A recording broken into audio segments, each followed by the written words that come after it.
अस्सलाम वालेकुम। गर्मा गर्म खबरों, खास तौर पर अदालती खबरों, यानी सिर्फ इमरान खान ही की खबरें अदालत में और कोई उनके अलावा या पीटीआई का मुकदमा के अलावा और कोई मुकदमा चल नहीं रहा, उनके साथ हाजिर है। नाज़रीन, पहले रनडाउन आप सुन लीजिए। इस्लामाबाद हाई कोर्ट से मिला है इमरान खान को एक और रिलीफ। क्या ये हतमी कामयाबी होगी, इस पर आज बात करेंगे। इस्लामाबाद हाई कोर्ट ने ही इमरान खान के बारे में एक और हुक्म दिया है, तफसीलात आपको बताएंगे। सेशन अदालत से इमरान खान साहब को तोशाखाना केस में जो सजा हुई, इस्लामाबाद हाई कोर्ट ने उसका भी रिकॉर्ड तलब कर लिया है। ये क्या मामला है, इस पर भी आपसे बात करेंगे। लेकिन अब इससे हटकर ये भी इमरान खान रिलेटेड है। इलेक्शन कमीशन ऑफ पाकिस्तान ने ममनुआ फंडिंग केस में जो फंडिंग आई थी, ममनुआ फंडिंग, उसके हवाले से एक बहुत क्रिटिकल हुक्म जारी किया है। पैसों की जब्ती के हवाले से ये केस है। वो हुक्म क्या है, वो मामला क्या है, इमरान खान को एक मोहलत दी गई है, उसके नताइज क्या हो सकते हैं, उस पर आपसे बात करेंगे। और एक और अहम मामला है इलेक्शन से रिलेटेड। इलेक्शन कमीशन में ये तासुर पाया जाता है कि आइन का आर्टिकल 51 और 224 वो एक दूसरे से मुतसादिम है।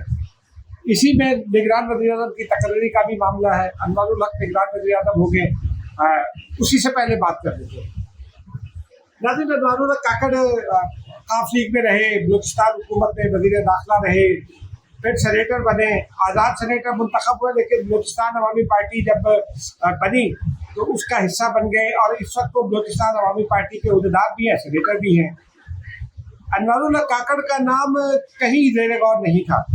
2 रोज़ पहले तक जो है वो जलीलाबाद जिलानी साहब, वो बहुत मजबूत उम्मीदवार थे, उनसे हमारी बात भी हुई थी, वो भी बहुत होपफुल थे और उनका ये कहना था कि दुआ कीजिए। फिर अचानक सादिक संजानी आ गए। गुज़िश्ता रोज़ मैंने सादिक संजानी साहब से पूछा, मेरे चैनल की सालगिरह थी, हम गए केक कटवाना, केक कटिंग सैयद अमीर के जो मेहमान खुसूसी थे वो सादिक संजानी थे। उनसे मैंने पूछा कि आप अपनी लॉबिंग कर रहे हैं या राहिल शरीफ साहब की, तो उन्होंने कहा कि अल्लाह जानता है। और उससे मुझे ये तासुर मिला कि शायद जलील अब्बास जिलानी ना हो और सादिक संजानी ना हो, कोई तीसरा नाम होगा जो किसी के बहमो गुमान में भी नहीं होगा। इसी में एक और खबर यह थी कि गुज़िश्ता रोज़ बिलावल भुट्टो जरदारी जब जो वज़ीर-ए-आज़म का डिनर था उसमें वो ज़रा जल्दी आ गए थे। मैंने आज उनके करीबी लोगों से पूछा, उन्होंने कहा बिलावल भुट्टो थके हुए थे क्योंकि कल सुबह बहुत अर्ली, और बिलावल अर्ली उठ जाते हैं सुबह 7 बजे, तो उसके बाद से वो मुसलसल बिजी थे और फिर शाम को थक गए थे, फिर कुछ मेहमान आने थे।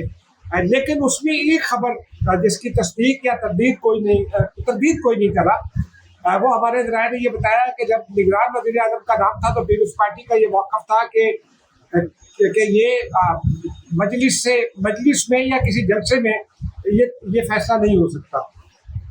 बहरहाल वज़ीर-ए-आज़म ने इत्तेहादी क़यादत को एतमाद में लिया था और वज़ीर-ए-आज़म ने तस्दीक की कि एक सियासी जमात जो है इत्तेहादी, उसने मुझे मैंडेट नहीं दिया है, बाकी इत्तेहादियों ने दिया, यानी पीडीएम की जमातों ने फैसला वज़ीर-ए-आज़म पर छोड़ दिया था। एक जमात ने ये कहा था कि नहीं, आप हमारी कायदा से बात करें। वो जमात नाज़रीन पीपल्स पार्टी थी। बिलावल भुट्टो जरदारी का ये कहना था कि हम आपके इत्तेहादी हैं, हमने आपकी हुकूमत बनवाई और हम आपको लेकर चले, तो ये आपका भी फ़र्ज़ है और आपकी जिम्मेदारी है कि आसिफ जरदारी से बात करें। और मेरी इत्तला है यही है कि गुज़िश्ता रात फिर आसिफ जरदारी और वज़ीर-ए-आज़म के दरमियान भी कोई मुशावरत हुई।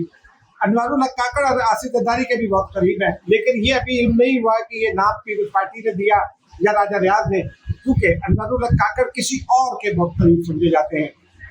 किसी और का मतलब आप और मैं आसानी से समझ सकते हैं, यानी एस्टेब्लिशमेंट के करीब समझे जाते हैं।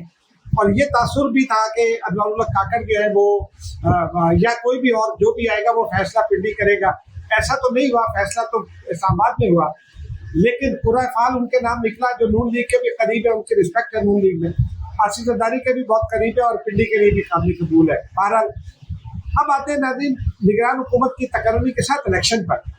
तासुर ये पाया जा रहा है कि इलेक्शन शायद ज़रा ताख़ीर का शिकार हो जाए। मैंने सादिक संजानी का जब नाम सामने आया तो कुछ लोगों से पूछा, तो उनका ये कहना था कि सादिक संजानी का नाम जब किसी ने तजवीज़ किया तो उनका ये कहना था कि मैं फिर अगर निगरान वज़ीर-ए-आज़म बनता हूँ तो फिर 1.5 से 2 साल की हुकूमत करूँगा। अब आइन का जो आर्टिकल 224 है वो बहुत वाज़ेह है। आइन का आर्टिकल 224 ये कहता है कि इलेक्शन कौमी असम्बली अपनी मुद्दत अगर पूरी कर लेगी तो विदिन 60 डेज, और अगर मुद्दत मुकम्मल करने से 1 दिन पहले या 2 दिन पहले खत्म हो जाएगी तो विदिन 90 डेज कराना होगा। ये बहुत वाज़ेह है। आर्टिकल 224(1)(a) के तहत गुलिस्तान और सदर मुमलिकत ने खत भी लिखा था कि 3 रोज में दोनों को भी इत्तफाक राय करके मुझे नाम देना, यानी वज़ीर आज़म और लीडर ऑफ द अपोजिशन है वो नाम बहरहाल आज दे दिया। आर्टिकल 51 भी यहाँ इन्वोक होता है क्योंकि जो आपकी काउंसिल ऑफ कॉमन इंटरेस्ट है उसमें ये फैसला हुआ कि नई मरदमशुमारी पर इलेक्शन कराए जाएंगे। नई मरदमशुमारी पर इलेक्शन कराते हो तो आर्टिकल 51 इन्वोक हो जाता है। आर्टिकल 51 के तहत जब नई मरदमशुमारी हो जाती है, उसके नताइज पब्लिश हो जाए, तो फिर ये आईनी जरूरत हो जाती है कि नई हल्काबंदियाँ की जाए, और ये भी आईनी जरूरत हो जाती है कि नशिस्तों का रद्दोबदल किया जाए, क्योंकि अगर आबादी का तनासुब तब्दील हुआ तो नशिस्तों का तनासुब भी तब्दील होगा। अब आईनी तरमीम तो हो नहीं सकती, और इसलिए ये फैसला कर लिया गया कि जी इलेक्शन कमीशन पर छोड़ देते हैं कि वो मरदमशुमारी जो है नई पर हल्काबंदियाँ करेगी या नहीं करेगी। मरदमशुमारी के हवाले से अभी कोई फैसला नहीं किया है, लेकिन इलेक्शन कमीशन में ये तासुर पाया जाता है कि आर्टिकल 224 जो पाबंदी आयद करता है 60 और 90 डेज की, और 51 के तहत नई हल्काबंदियाँ जरूरी हैं जो 4 से 6 महीने में होंगी, और इससे इलेक्शन मुलतवी करना पड़ेंगे। तो ये समझते हैं, इलेक्शन कमीशन ये समझता है कि ये दोनों आर्टिकल्स मुतसादिम हैं। हालांकि मेरी राय ये है कि मरदमशुमारी से मुतालिक जो आर्टिकल है वो इलेक्शन डेज के दिनों का आर्टिकल नहीं है।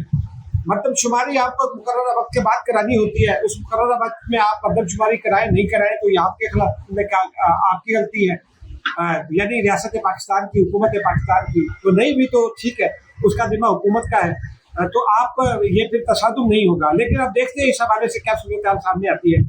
नाज़रीन, अब आते हैं अपनी खबरों की तरफ। इस्लामाबाद हाई कोर्ट ने जो चेयरमैन पीटीआई का मामला है तोशाखाना केस का, उसमें एक और हुक्मनामा जारी किया है, और इस्लामाबाद हाई कोर्ट ने एक सफ़े पर मुश्तमिल हुक्मनामा जारी किया है। यानी 5 अगस्त का जो ट्रायल था उसमें अपील फाइल की गई थी। उस ट्रायल की अपील पर इस्लामाबाद हाई कोर्ट ने तमाम जो रिकॉर्ड है, जो मुकदमे का रिकॉर्ड है, क्योंकि पीटीआई ये कहती है कि फेयर ट्रायल नहीं हुआ और वो कहते हैं कि फेयर ट्रायल हुआ, इलेक्शन कमीशन ये समझता है कि फेयर ट्रायल हुआ और इस्तेगासा भी ये समझता है। तो बहरहाल वो ये मामला जो है, अब उसका रिकॉर्ड अदालती फेयर ट्रायल का या जो भी ट्रायल है, अदालती ट्रायल का तमाम रिकॉर्ड इलेक्शन कमीशन ने तलब कर लिया है। अब देखिए इस पर क्या होता है। इमरान खान के लिए बड़ा रिलीफ है कि अपील कबूल हो गई और ट्रायल का रिकॉर्ड इस्लामाबाद हाई कोर्ट ने तलब कर लिया है। सदा मुअत्तली के हवाले से भी जो है वो नोटिस जारी कर दिया इलेक्शन कमीशन को भी, वज़ारत दाखिला को भी, और जो मुतल्लिका अफ्रीकैन है उनको भी। अब इसी से जुड़ी एक और खबर है नाज़रीन, वो खबर ये है कि इस्लामाबाद हाई कोर्ट ने चेयरमैन पीटीआई को जेल कवानीन के मुताबिक सहूलियात फराहम करने का हुक्म दिया। एक बार फिर अदालत ने ये हुक्म दिया है कि वकला, खानदान के अफराद और दोस्तों को चेयरमैन पीटीआई से मुलाकात के लिए मुनासिब मौका फराहम किया जाए। ये मौका फराहम बकौल पीटीआई फराहम नहीं किया जा रहा। आइंदा समात पर फरीकैन को घर के खाने की इजाज़त से मुतालिक जो है वो मामलत की हिदायत की गई अदालत की जानिब से, क्योंकि घर के खाने का मामला ज़रा सेंसिटिव होता है, तो वो अदालत देखेगी कि उसका दायरा इख्तियार है या किसका दायरा इख्तियार है। वो अभी तक का जो इसकी जो राय है वो तो दायरा इख्तियार महकमा जो दाखिला है, महकमा जेल खाना जात, ये दो महकमे जो है ये एक दूसरे के इंटरेक्शन के साथ ही फैसला करते हैं जहाँ तक इंतजामी मामला है। लेकिन बहरहाल देखते हैं अब अदालत इस पर क्या हुक्म देती है। उसके अलावा इमरान खान की जो जेल में सिक्योरिटी है उसके हवाले से भी जो मुताले का हुकाम है एडवोकेट जनरल पंजाब खासतौर पर, उनको अदालत ने हिदायत की है कि वो रिपोर्ट जमा कराएं। फिर एक और मामला है, वो भी इमरान खान से ही जुड़ा है।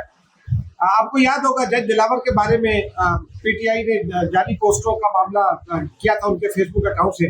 उस पर अदालत ने एक हुक्म जारी किया है, क्योंकि एफआईए ने नई मैदत पंजोठा से तो तफ्तीश की है, तहकीकात की है, ख्वाजा हारिस को भी तलब किया गया था। उसमें पीटीआई ने चैलेंज कर दिया था उसको और ये कहा था कि हिरासा किया जा रहा है। अब पीटीआई ने 3 अगस्त का जो फैसला है उस हवाले से अपना ही फैसला, उसका पैराग्राफ 10 जो है इस्लामाबाद हाईकोर्ट के फैसले को पैराग्राफ 18 माफ कीजिएगा, उसकी वजाहत जो है उसके लिए दरखास्त दायर की है। चीफ जस्टिस आमिर फारूक ने इस पर भी एक सफ़े का हुक्मनामा जारी किया है और उन्होंने कहा है कि चेयरमैन पीटीआई की दरखास्त पर रजिस्ट्रार ऑफिस के एतराज़ात में ख़त्म कर रहा हूँ, क्योंकि रजिस्ट्रार ऑफिस ने ये लगाया था एतराज़ के जुरिस्डिक्शन है या नहीं है, क्या वो फाइल कर सकते हैं या नहीं कर सकते। बहरहाल अदालत ने आइंदा हफ्ते रजिस्ट्रार को ये दरखास्त समाअत के लिए मुकर्रर करने का हुक्म दिया और ये बड़ा रिलीफ है पीटीआई के लिए भी। फिर दरखास्त गुजार के वकील ने ये कहा है, अदालत ने ये कहा है कि दरखास्त गुजार के वकील का कहना है कि हाई कोर्ट के पास इख्तियार है कि वो अपने फैसले की वजाहत करे और इसीलिए अदालत ने इस दरखास्त को ये कबूल कर लिया है और आइंदा हफ्ते समाअत के लिए मुकर्रर कर दिया है। 3 अगस्त के फैसले में FIA को फेसबुक पोस्टों पर मुताल्लिक़ तहकीकात का हुक्म दिया था। इस्लामाबाद हाई कोर्ट ने भी उससे पहले जज दिलावर ने भी दिया था और उसमें रीड जा रही थी, किसी तरफ FIA ने तहकीकात का रुख किया, लेकिन अभी तक FIA को रोका नहीं है कि वो इमरान खान के मुकला से तहकीकात ना करे। उसके अलावा नाज़रीन, अब सबसे अहम खबर है पीटीआई के हवाले से।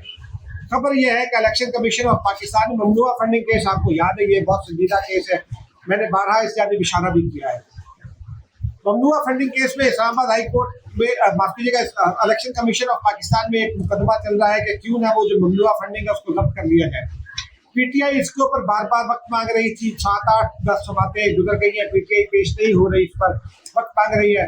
इलेक्शन कमीशन ने आज इमरान खान को फाइनल मोहलत दी है कि वो जवाब जमा कराए।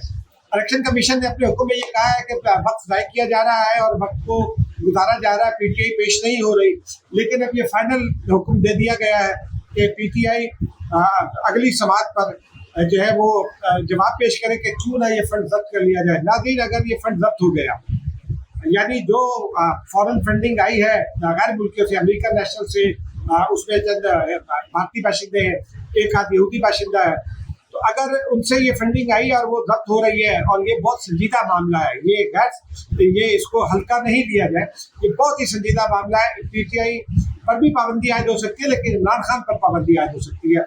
और अगर ये फंडिंग जब्त हो गई तो आप यकीन रखिए कि इमरान खान की सियासत पर पाबंदी के हवाले से मामला बहुत वाज़ेह हो जाएंगे और ये बहुत संजीदा मामला हो जाएगा और शायद इमरान खान मुस्तकबिल में इसी बुनियाद पर कुछ अरसे के लिए सियासत करने के लिए नाअहल करार दे दिया जाए और उन पर सियासत करने की पाबंदी आयद कर दी जाए, लेकिन ये आने वाला वक्त बताएगा।